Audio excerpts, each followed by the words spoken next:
Te despiertas hoy y hay temas, noticias, publicaciones, declaraciones, crisis, tweets, pleitos, opiniones, coyunturas. Pero, ¿cuáles importan realmente? ¿Y cómo profundizar lo suficiente sin usar tanto tiempo? En Mínimo Necesario, te invitamos a un diálogo entre especialistas en temas públicos para que tú, que quieres un mejor país pero estás ocupado, tengas la información mínima necesaria para tener un criterio bien fundamentado en los temas más trascendentales. Abramos la discusión pública en un nivel más alto. Es más entretenido. Bienvenido. Sean muy bienvenidos a Mínimo Necesario. El día de hoy tenemos un tema fundamental, que es fundamental para nuestro país y que da para mucho, y yo creo que vamos a hacer varios de estos, pero vamos a entrar directo. ¿Cómo explorarlo? Se trata del crimen, el tema de la seguridad en el país. Podemos enfocarnos en distintas variables geográficas, ¿no? Por ejemplo, ver que en ciertos lugares hay presencia de petróleo, una frontera estratégica puede generar el asentamiento del crimen, ¿no? Por ejemplo, sería una forma de entenderlo. Podríamos aproximarnos a él a través de explorar la diferencia entre el crimen organizado y el crimen, digamos, no organizado, el disperso. Podríamos también ver el rol de las autoridades, de las instituciones, etcétera. Hoy nos vamos a aproximar a él mediante un diagnóstico y un grupo de estrategias factibles. Lo estamos haciendo desde Tijuana, Baja California, ciudad lamentablemente emblemática para este fenómeno y desde la cual podemos narrar experiencias personales. El crimen, hay que decirlo otra vez, es el tema de nuestra nación en nuestra época. Para hablar de él, me acompañan nuevamente Julián León. ¿Qué tal, Julián? ¿Cómo estás? Bien, saludos a todos. Y tenemos el honor de ser también acompañados por Juan Manuel Hernández Niebla. ¿Qué tal, Juan Manuel? Buenas tardes, con el gusto de estar con todos ustedes. Pues bueno, bienvenidos a ambos. Vamos a hacer una presentación un poquito más formal de nuestro invitado especial, de Juan Manuel. Para eso le voy a dar la palabra a Julián.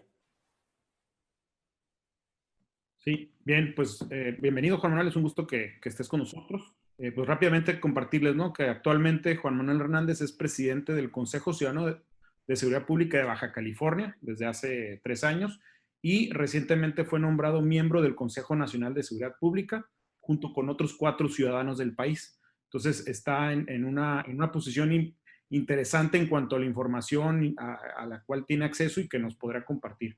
Previamente, igual en los temas ciudadanos, fue presidente de Coparmex Tijuana y posteriormente presidente del Consejo Ciudadano, Consejo Coordinador Empresarial de Tijuana, recientemente, hace algunos años, en donde en ambos organismos encabezó luchas locales como el aumento al IVA y también impulsó varios cambios a las reglas electorales para promover la participación ciudadana. Entonces, pues muchas gracias Juan Manuel por estar aquí con nosotros. Dinos brevemente, ¿por qué llegamos a donde estamos? ¿Qué ha pasado en temas de seguridad?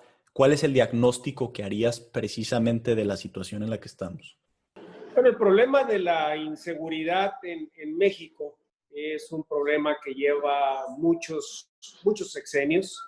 En particular, la problemática principal arranca a partir del sexenio de Felipe Calderón, cuando Felipe Calderón decide darle lo que se llama coloquialmente un golpe al avispero, entra en un choque directo con el crimen organizado, desbarata los carteles, estos se dispersan y empieza esta guerra pues que prácticamente está presente hasta el día de hoy.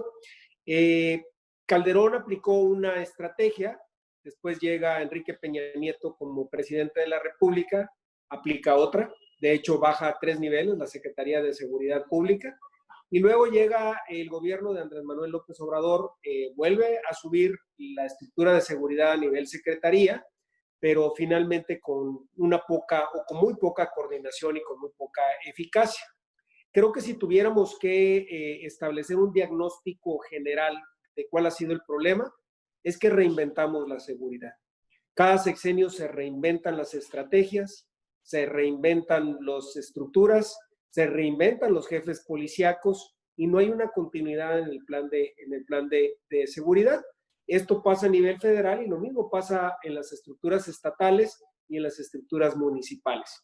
La seguridad tiene 3 ruedas fundamentales: la profesionalización y la coordinación policíaca, el Ministerio Público, la Procuración y Administración de Justicia, y la parte de la prevención del delito. Y desafortunadamente ninguno de estos 3 ejes ha tenido una continuidad administración tras administración, llámese municipales, estatales o federales. Creo que es el punto fundamental del problema de la inseguridad y por qué no la hemos logrado revertir. Ok, entonces hablas de una serie de dispersión, digamos, en las políticas públicas y déjame complementar los que nos dices con algunos datos, ¿no? Justamente es la fecha crítica, digamos, es febrero del 2007, donde se empieza a ver un incremento sistemático en la tasa de homicidios del país, llegando en mayo del 2018 a la tasa más alta histórica que hemos tenido en tema de homicidios, que es de 31.5 por cada 100,000 habitantes, y al día digamos, a finales de mayo de este año, tenemos una tasa de 27.1, un decremento ligero, digamos, pero aún mucho mayor, a niveles mucho mayores que cuando inició, digamos, el periodo de la presidencia de Felipe Calderón. ¿A qué crees que se deba todo este escenario? Pero el tema de los homicidios creo que es uno de los colofones en el problema de la inseguridad. La inseguridad está en todos los niveles, ¿no? Cuando vemos incidencia delictiva en una base periódica, vemos que el robo con violencia, que le pega directamente a la población, está a la alza. Vemos que las extorsiones están a la alza. El robo a comercio está a la alza. La gente en términos generales se siente insegura.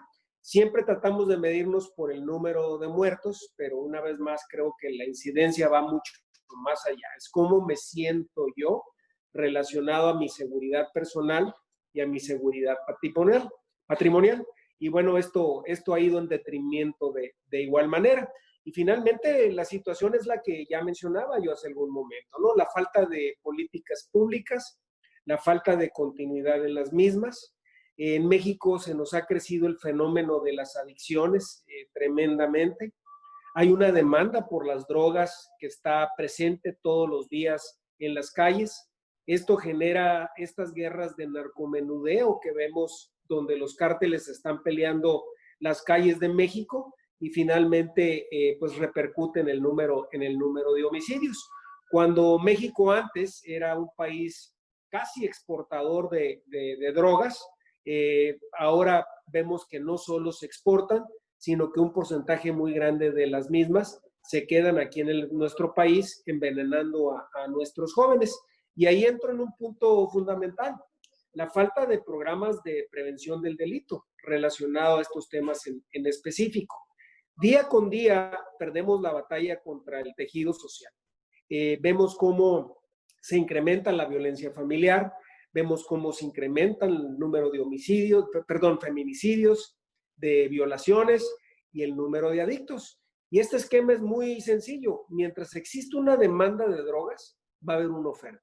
Y esa oferta será tan grande y tan violenta como los organismos que la traten de detener. Desafortunadamente, los pocos presupuestos y la poca estrategia que se ha aplicado en materia de seguridad se ha ido tratando de detener esa oferta, ¿no? Tratando de ir tras los narcotraficantes que la están ofertando, pero finalmente no se ha volteado a ver el problema de las adicciones, que es el que genera la demanda de las mismas, y este tejido social se ha ido rompiendo y debilitando día con día. Hoy México tiene un problema grave en materia de tejido social y de igual manera pocas políticas públicas, pocos planes de prevención para detenerlo y para revertirlo. ¿Cómo ves esto, Julián? Regresándonos un poco, contador, a la parte de la incidencia, ¿no? Que comentabas. Una pregunta así muy específica. ¿Qué tan útil es la estadística criminal que se genera actualmente? Sabemos, por ejemplo, que los datos que manejan por lo general las secretarías de seguridad pública, pues vienen de las procuradurías, pero hay un desfaz, ¿no? De un mes por lo general, al menos aquí en Baja California ha sido así históricamente. Está también la información que genera el 911. Entonces, como que hay diferentes fuentes de información para ver cómo atacar el problema, pero al final siento que no hay como la información al momento, ¿no? Entonces, en ese sentido, digo, para hacer un rediseño, que sería el siguiente tema, un rediseño efectivo de la estrategia contra la inseguridad, ¿qué podríamos hacer en términos de los datos de la incidencia delictiva? Bueno, primeramente, más allá de lo que tú mencionas de los 911, en todos los delitos que se cometen en México, con la excepción de los homicidios, porque esos salen de las actas de defunción, se requiere de una denuncia previa. Si no existe denuncia, básicamente se llama cifra negra, ¿no? Que son los delitos que se cometen y que no se denuncian. La entidad que mide esta cifra negra a nivel nacional, lo hace una vez al año, es INEGI, a través de su encuesta de victimización y percepción de la inseguridad. Y bueno, INEGI nos dice que el 93% de los delitos en México no se denuncian. Entonces, todos esos números que dices bien tú, suben los ministerios públicos y las procuradurías estatales, pues representan a nivel nacional en promedio 7 u 8% de lo que se está cometiendo. Ahí podemos dimensionar el tamaño de la problemática en materia de inseguridad, que como les mencionaba hace rato, no nada más topan el tema de los homicidios, ¿no? Que es el que hace más ruido a nivel internacional, sino en el tema de la seguridad patrimonial y de la seguridad física de los mexicanos y de las mexicanas. Creo que, híjole, es que el tema da para tanto que a veces nos quedamos en este plano, digamos, de definiciones y de números y no logramos a veces quizá entender la magnitud que es esto. Creo que hasta que te pasa algo en carne viva. Y por eso hice esa mención al inicio de este programa, de que estamos grabando desde Tijuana, Baja California, ¿no? Un lugar emblemático en ese aspecto. Y creo que ustedes dos son de aquí también, ¿no? Que no sé, Juan Manuel, eres tijuanense Soy también. aquí de Tijuana. Entonces, bueno, quiero aprovechar eso para preguntarte a lo mejor desde otro plano, el plano más vivencial, el plano más de sensaciones. ¿Cómo enfrentar la inseguridad, ¿no? Ya digamos, yo sé que traes varias estrategias en mente, pero también considerando este plano emocional de la población. Déjame precisarte un poco más. Cuando estuvimos aquí, digamos, en los años 2008, 2009, 2010, donde hubo un pico enorme en temas de crimen, los medios de comunicación, y lo sabemos, ¿no? Tenían una especie de línea de estar reportando constantemente en planas todos los asesinatos, todas las cosas violentas que sucedían. Y había una sensación generalizada de miedo. Y había mensajes de que no salías de tu casa y había todo eso. Si hoy vemos las cifras, eso está peor. Sin embargo, digo, me da la impresión de que la atención pública no está teniendo ese nivel de miedo. ¿Cómo explicarías, por ejemplo, este tipo de cosas y cómo lo relacionas con ya una estrategia puntual? Porque parece que el tema de percepción es fundamental para todo esto. Sí, la percepción de la inseguridad es fundamental, como bien lo dices, ¿no? Como se dice por ahí coloquialmente, cada quien habla de la feria como le va en ella. Pero ahí voy a diferir un poco contigo en cuanto a la percepción de la misma. Voy a volver a referirme a las cifras de INEGI. INEGI también cada 3 meses publica una encuesta que se llama Encuesta sobre Seguridad Urbana, el ENSU.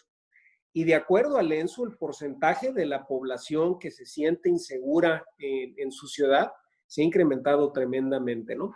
A lo mejor ya nos acostumbramos más que nada un poquito a escuchar la incidencia delictiva, ¿no? Escuchar lo de los muertos, que nos asalten, que nos extorsionen. La población, pudiéramos decir que se ha ido acostumbrando, pero la percepción de inseguridad, te lo digo porque INEGI lo está publicando, está más arriba que nunca, ¿no? Sobre todo en las entidades que pues, nos toca medir aquí a nosotros, que son las de Baja California. La encuesta esta del ENSU la hacen en Mexicali y en Tijuana, y el incremento de diciembre a marzo, ¿no? Que son las cifras más recientes que tenemos, estamos hablando de casi 20 puntos porcentuales arriba en términos de la sensación de inseguridad que siente la gente en el transporte, en la calle, en el cajero automático. Un 80% de la población de Tijuana cree que la inseguridad se va a poner peor en los próximos 12 meses. Entonces yo creo que la percepción de inseguridad ahí está. Más bien ya estamos un poco acostumbrados, pensaría yo. Yo también ahí digo un poco, creo que también algo tiene que ver con el tipo de crímenes que se cometían en el 2008, 2007, 2008, ¿no? En aquel entonces el tema del secuestro en Tijuana estaba mucho más presente, ¿no? Y yo creo que ese en particular y sobre todo en las zonas pues comerciales y de mayor movimiento económico, pues generaban una sensación en cuanto a eso. Creo que a lo mejor esa es la diferencia de por qué los medios lo reportan diferente o por qué no, por qué se siente distinto en ciertas zonas de la ciudad, ¿no? Pero también la otra realidad y que se ha comentado antes es que los homicidios en particular ya no suceden tanto en zonas como públicas, ¿no? Están sucediendo en casas donde pues distribuyen droga, o sea, como que es en el punto donde se lleva a cabo, bueno, en plena vía pública, pues había estas balaceras, ¿no? A lo mejor también eso tiene que ver un poco. Creo que, digo, y corresponde también con algunas cifras, ¿no? Al menos el secuestro en Baja California, digamos, la tasa más reciente, que es la de mayo del 2020, está en 0.6 secuestros por cada 100,000 habitantes, mientras, digamos, el pico de registro que tengo yo aquí es de 2.9 en 2015. Y se ve de alguna manera una constante. Obviamente hay un gran reto en el reporte de este tipo de crímenes, ya lo de la cifra negra que nos contaba Juan Manuel, pero sumamente también relevante la precisión que hace, ¿no? Con el tema de la percepción ciudadana. Y digo, tratando de ir, Juan Manuel, hacia la parte de qué tenemos que hacer, ¿no? Pensando en un rediseño efectivo de la estrategia, digo, nosotros identificamos algunos puntos, ¿no? Primero, pues tener buenos diagnósticos. Por otra parte, una niveles que ya comentaste, ¿no? La prevención del delito es fundamental. Obviamente también, y esto que hemos platicado previamente, Juan Manuel, la parte de fortalecer desde lo local, las policías locales, creo que ese es un punto importante. Y también, pues, mejorar los procesos de procuración y administración de justicia. De estos que mencioné, ¿cuál crees tú que sería el orden? ¿Cómo priorizar esta situación? Si comparamos el 2008, que fue el año más difícil en materia de seguridad que hemos tenido aquí en Tijuana, contra lo que está pasando hoy, te puedo decir, en aquellos entonces había 75, 80 secuestros por año. Hoy llevamos 5 secuestros en el estado, 4 aquí en Tijuana, acumulado a mayo. Un secuestro es mucho, ¿no? Pero pues al final de cuentas, cuando lo comparamos contra los números que manejábamos en aquellos entonces, pues realmente sí abona a esta paranoia que existía en aquellos tiempos. Pero, por ejemplo, si nos vamos al número de homicidios, te puedo decir que ahorita estamos generando el triple de homicidios que se generaban en el 2008, ¿no? Entonces, siempre esta situación de la seguridad hay que contextualizarla. Yo hago mucho mención a las estadísticas del 2010. En 2010 los tijuanenses sentíamos que íbamos saliendo ya de la problemática de inseguridad que habíamos padecido en 2008 y 2009. Y te puedo decir que la incidencia delictiva del 2010 está mucho más arriba de la que tenemos hoy en día, ¿no? Entonces, repetimos, es un problema de percepción, es un problema de medios, también como bien lo dicen, y el tema de los secuestros en materia de cómo me siento en seguridad es fundamental, ¿no? Ya relacionado a la priorización que mencionas tú, Julián, si tuviéramos en un sistema de justicia como una tubería de agua, el agua entra por un lado, llamémosle los delincuentes, fluyen a través de esa tubería y bueno, finalmente salen idealmente con una sentencia o siendo encarcelados siempre y cuando se demuestre. Pero aquí tenemos una tubería totalmente asimétrica, ¿no? Por un lado tenemos pocos policías que generan detenciones.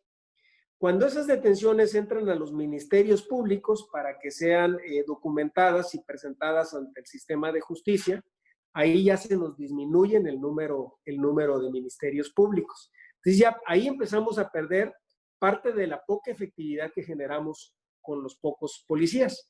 Y luego de ahí la tubería todavía se hace más angosta cuando lleva al sistema de justicia. Tenemos pocos jueces, tenemos pocas salas de audiencia, tenemos delincuentes que bajo el nuevo sistema de justicia penal, que ya no está nuevo, son puestos en libertad provisional, de acuerdo al sistema de justicia, y se les da una audiencia para dentro de 3 o 4 meses. Estos tipos se salen a la calle a seguir delinquiendo, ¿no? Entonces, en términos de priorización, yo te diría que todas deberían de tener la misma, ¿verdad? Si me apuraras un poquito diciéndole a dónde le tengo que apostar más, yo le apostaría al mayor número de policías. ¿Por qué? Porque el policía también es preventivo. La presencia policíaca inhibe el delito, como todos lo sabemos. Entonces, si le apostamos a que el delito no se cometa, pues finalmente un mayor número de policías sería la clave. Hay que apostarle un poco a las tecnologías, de igual manera, a los C5Is, pero los C5Is no van a funcionar de una manera mágica si no se tienen las estructuras policíacas adecuadas para poderlos sustentar. Y cuando hablamos de estructuras policíacas adecuadas, pues no solo hablamos del número de policías, estamos hablando de que se les pague bien, que se les dé la seguridad social, que se les dé el equipamiento que se requiere y los protocolos y las capacitaciones. Creo que el gran problema que existe ahorita, que es un tema que vemos igualmente en los 3 órdenes de gobierno, el federal, estatal y municipal, es que no se asignan los presupuestos adecuados para el manejo de cada uno de estos temas. Entonces, vemos por un lado el discurso de la autoridad diciendo quiero mejorar la seguridad, pero luego vemos que cuando se asignan los presupuestos correspondientes, pues no dan. Y les comparto así una cifra muy rápida, ¿no? México invierte el 0.9% de su Producto Interno Bruto en materia de seguridad. Es el último lugar entre los países de la OECD en materia de inversión en seguridad. El promedio de los países de la OECD invierten el 1.6% en materia de seguridad. Entonces tenemos al país con los peores niveles de inseguridad dentro de esta estructura de la OECD, invirtiendo el menor número de dinero. Yo ahí también quisiera aprovechar, Juan Manuel, hay siempre este debate o digamos esta discusión entre corto y largo plazo, ¿no? Y generalmente se escucha que cuando quieres quitar el crimen, ¿no? Cuando quieres erradicarlo de raíz, lo que importa en el largo plazo, pues es cierto crecimiento económico, ciertas oportunidades laborales, etcétera. Mientras que en el corto plazo, pues sí es importante tener una intervención policial efectiva, tener herramientas de impartición de justicia, etcétera, como las que mencionas. ¿Cómo ves esta visión? O sea, ¿realmente tiene mucho sentido el apostarle a este tipo de elementos de largo plazo, crecimiento económico y creer que eso es parte integral de la estrategia de seguridad? ¿O realmente es solamente una manera de evadir el problema de fondo? El mejor programa de prevención del delito se llama educación. Educación para nuestros jóvenes, que va básicamente a reflejarse en mejores oportunidades, en mejores trabajos. El problema de la delincuencia en México tiene un problema social muy grande, de crisis social muy grande, ¿no? Vemos cómo los cárteles reclutan de niños, de gente que está en extrema pobreza, que realmente esa es la única oportunidad que tienen ellos de salir adelante. Por eso la gran preocupación que yo mencionaba en un principio, de que no vemos estos programas de prevención al delito a largo plazo y que trasciendan administraciones. Y creo que ahí la única respuesta sería ciudadanizarlos para que siguieran avanzando de administración en administración. A corto plazo le tendríamos que apostar a los policías y a las tecnologías, y a mediano plazo a los fortalecimientos de los ministerios públicos y de los jueces y los sistemas de justicia en general. Oye, contador, y justo en lo que comentas sobre lo que sí se está haciendo y qué no se está haciendo, está este modelo nacional de policía y justicia cívica que está buscando impulsar el gobierno federal. Ahí, concretamente, ¿en qué consiste y si consideras que es una solución para cómo estamos actualmente, ¿no? Tú que estás en el Consejo Nacional. El modelo nacional de policía cívica se llama Modelo Nacional de Policía y Justicia Cívica, perdón. Es un modelo, en mi opinión, que si se aplicara adecuadamente, vendría a proporcionarnos parte de las soluciones que estamos buscando. ¿Por qué? Porque parte desde las estructuras de las policías municipales, ¿no?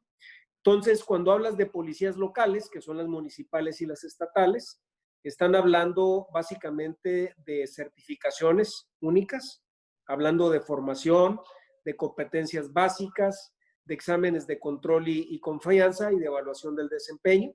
Igual manera están hablando de 2.8 policías por cada 1,000 habitantes. Si eso lo convirtiéramos, por ejemplo, utilizando a Tijuana como marco de referencia, pues si pudiéramos aspirar a 2.8 policías por cada 1,000 habitantes, necesitaríamos 6,000 policías en la ciudad. Hoy por hoy tenemos 2,400, ¿no? De igual manera, ellos le apuestan a la policía de proximidad cuando hablan de justicia cívica, el policía como un factor de confianza para el ciudadano, que es algo de lo que no sucede el día de hoy. Homologar los sueldos, darles prestaciones sociales, homologarlas también los entrenamientos, los equipamientos de igual manera, porque hay mucha diferencia entre un chaleco antibalas de un policía de un municipio y de otro. Entonces, creo que el modelo nacional de policía pudiera ser la gran aportación, más allá de la Guardia Nacional, la gran aportación que el gobierno federal le pudiera dar a las policías del país. Perfecto. Bueno, pues creo que este tema da para muchísimo más, pero vamos a dejarlo hasta ahí, queriendo dar el mínimo necesario de todo este tema, una especie de diagnóstico junto con una serie de soluciones situadas en el momento en el que estamos, ¿no? Esta última mención del modelo nacional de policía y justicia cívica es interesante. Hay que seguir profundizando en el tema. En siguientes episodios de Mínimo Necesario iremos de la mano de este que, repito, es el gran reto de nuestra nación en nuestra época. No creo que haya uno que se le supere, que se le asemeje. Hay que hacer algo, hay que entenderlo.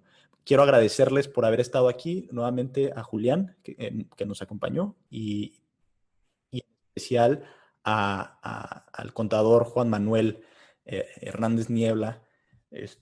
Muchísimas gracias por el tiempo y por estos buenos diagnósticos que nos da. Pues muchísimas gracias y a la orden las veces que nos quieran invitar. Gracias por la invitación, gracias por la atención y felicidades a todos. Gracias, contador. Saludos. Hasta luego. Recuerden seguirnos en Mínimo Necesario en redes sociales y suscribirse a nuestro newsletter en minimonecesario.mx. Ahí los estamos esperando con un debate más profundo, más puntual y sobre todo con el interés de que suba el nivel de nuestra nación. Hasta luego.